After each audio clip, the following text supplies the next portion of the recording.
आपको बताने वाला हूँ कि मैंने महाभारत जब मैं पढ़ रहा था तो उसमें वेद व्यास जब अपनी तपस्या के बाद उनके अंदर एक गहरा ज्ञान होता है, तो वो ज्ञान इतने श्लोक्स में होता है कि उसे कैसे लिखा जाए इस बात की दुविधा।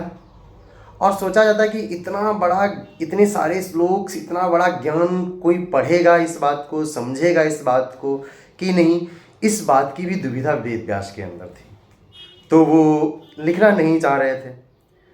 तो फिर ब्रह्मा जी आते हैं और ब्रह्मा जी कहते हैं कि नहीं, आपके पास इतना ज्ञान है और आप ज़रूर लिखिए, ताकि आने वाली पीढ़ी के लिए, वो आने वाली पीढ़ी अपने आप को एक सक्षम, अच्छा व्यक्तित्व का व्यक्ति बनाने के लिए उसका यूज कर सके, उस ज्ञान से अपने आप को लाभान्वित कर सके। और उन्हें सजेशन देते हैं ब्रह्मा और कहते हैं कि ठीक है, लिखने की बात रही तो भगवान गणेश वो लिख देंगे। और तो फिर वो वेद व्यास इस बात को मान जाते हैं कि ठीक है, और वो फिर महाभारत को सुनाना शुरू करते हैं। तो भगवान गणेश क्या करते हैं, उसे लिखना शुरू कर देते हैं। ठीक है, महाभारत तो बहुत है, लेकिन हम इसके बारे में थोड़ी सी हम बात करना चाहेंगे। बात है कि आप अक्सर देखेंगे, जब मैं ऐसे बुद्ध के बारे में भी पढ़ रहा था कि बुद्ध ने जब ज्ञान की प्राप्ति की तो वो बोलना नहीं चाहते थे, किसी से नहीं चाहते थे कि वो किसी से बात करें या बोलें। तो तब भी ये कहा जाता है कि फिर उनके पास ब्रह्मा है और उन्होंने उन्हें समझाया कि नहीं, आपके पास जो ज्ञान है वो मानवता के लिए बेहद ज़रूरी है, ताकि बेहतर मानवता बनी रहे, इसीलिए आप लोगों तक जाइए। तो बुद्ध ने उनसे कहा कि देखिए, जिन्हें ज्ञान की प्राप्ति करनी है वो अपने आप कर लेंगे, और जिन्हें नहीं करनी है तो उन्हें बता भी देंगे, तब भी वो नहीं आएंगे। फिर ब्रह्मा उन्हें समझाते हैं कि देखिए, कुछ लोग ऐसे होते हैं कि वो एकदम, जैसे कि मान लीजिए ज्ञान में डूबने के लिए खड़े तो हैं, जैसे समुद्र में डूबने के लिए खड़े तो हैं, हिम्मत तो है, समुद्र के किनारे खड़े हैं, लेकिन अब हिम्मत नहीं पड़ रही कि उसमें डूब जाए, तो उन्हें धक्का देने की ज़रूरत पड़ती है। कुछ ऐसे लोग जो एकदम रेगिस्तान में खड़े हैं, उन्हें धक्का दे दोगे तो गिर पड़ेंगे, पलट के मारेंगे। तो ऐसे आदमी को समझाने की ज़रूरत नहीं है, बल्कि जो सच में डूबने के लिए तैयार है और जो समुद्र के किनारे खड़ा, अब उसे धक्का देने की ज़रूरत है। अगर धक्का दे दो तो वो डूब जाएगा, फिर तो वो समझ जाएगा ठीक है, सही जगह पहुँच गए। तो ऐसे व्यक्ति को आप ज्ञान दीजिए, और ऐसे लोग कुछ हैं। तो फिर बुद्ध क्या कर देते हैं कि लोगों को ज्ञान देते हैं, समझाते हैं। मेरे मन में एक प्रश्न उठा, वो प्रश्न ये था कि जब भी कभी भी, अक्सर मैंने और भी चीज़ें जब पढ़ी देखी, तो मुझे यही होता है कि जब भी किसी को ज्ञान प्राप्ति होती है तो ब्रह्मा जरूर आ जाते हैं। ऐसा क्यों कि जब भी कोई ज्ञान देने के लिए भी ब्रह्मा आ जाते हैं कभी, और कभी कभी क्या था, ज्ञान प्राप्त हो और वो ज्ञान ना देने की मन में सोचे, तो वहाँ पे ब्रह्मा जरूर जाएंगे और समझाएंगे कि ऐसा आप करें। ऐसा क्यों? इसका मतलब ब्रह्मा कहाँ पर जाते हैं?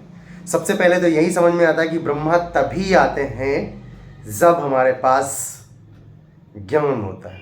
इसका मतलब हम ब्रह्मत्व को तभी प्राप्त करते हैं जब हमारे पास, अगर ब्रह्मा को पाना है, ब्रह्मा हमारे पास आए, इसका मतलब ब्रह्मत्व हमें प्राप्त हो, इसके लिए क्या जरूरी होता है? ज्ञान। ये तो हमें, इस बात से ये हमें समझ में आता है। दूसरी चीज होती है कि क्यों ब्रह्मा फिर ऐसे ही व्यक्ति के पास जाते हैं? ऐसा इसलिए क्योंकि जो सच में ज्ञानी व्यक्ति होता है ना, उसके अंदर एक करुणा उत्पन्न होती है, और करुणा उत्पन्न होने के लिए ईगो का कम होना बेहद जरूरी होता है। कबीरदास ने कहा है ना कि मैं हूं तो हरि नहीं, हरि है तो मैं नहीं। मतलब क्या? दो में से कोई एक है। और जब ज्ञान सच में होता है तो जो मैं होता है ना, वो तो खत्म हो चुका होता है, बचता क्या? हरि। हरि का मतलब होता है सत्य, सत्य का मतलब क्या होता है? ज्ञान, है ना। और जब वो बचता है तो हमारे अंदर पूरी अवेयरनेस होती है, चीज़ों को ऑब्जर्व करने की। सिर्फ अपने लालच के वशीभूत होकर या अपने स्वार्थ से वशीभूत होकर नहीं चीज़ों को देखते हैं, हम चीज़ों को वैसे देखते हैं जैसे देखा जाना चाहिए।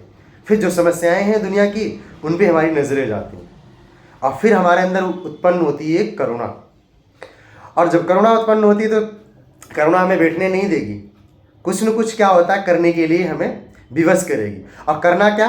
ऐसा इसलिए नहीं कि अपने लिए कुछ करने के लिए, वो ऐसा कुछ करने के लिए ताकि जो समस्या है समाज में, संसार में, उस समस्या की जो हमारे बस की है उसको दूर करने के लिए, कदम उठाने के लिए हमें मजबूर करेगी। और इस दुनिया को बनाया किसने? हम सब जानते हैं कि ब्रह्मा ने।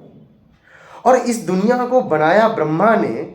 अगर इस दुनिया ऐसा व्यक्ति जो ज्ञानी है, उसके अंदर करुणा है, वो देख रहा है कि चारों तरफ एकदम चाहे प्रकृति है उसके कितना विनाश होता चला जा रहा है। देखिए पर्यावरण में कितना हमारा प्रदूषित होता चला जा रहा है, कितना हम अपने स्वार्थ के लिए, अपने लालच के लिए पूरा पर्यावरण को विनाश करते हुए चले जा रहे हैं, पूरा नष्ट करते हुए चले जा रहे हैं। अन्य भी चीज़ें, हम मनुष्य, हम जो ह्यूमन है, हम भी तो प्रकृति के नेचुरल ही हैं। हम एक दूसरे का विनाश करते चले जा रहे हैं। चाहे देख लीजिए रशिया यूक्रेन का युद्ध देख लीजिए, अमेरिका ने अभी देखिए चलिए वेनेजुएला पे अटैक किया, लेकिन चलिए अभी उस तरीके से युद्ध का रूप नहीं ले पाया। इजराइल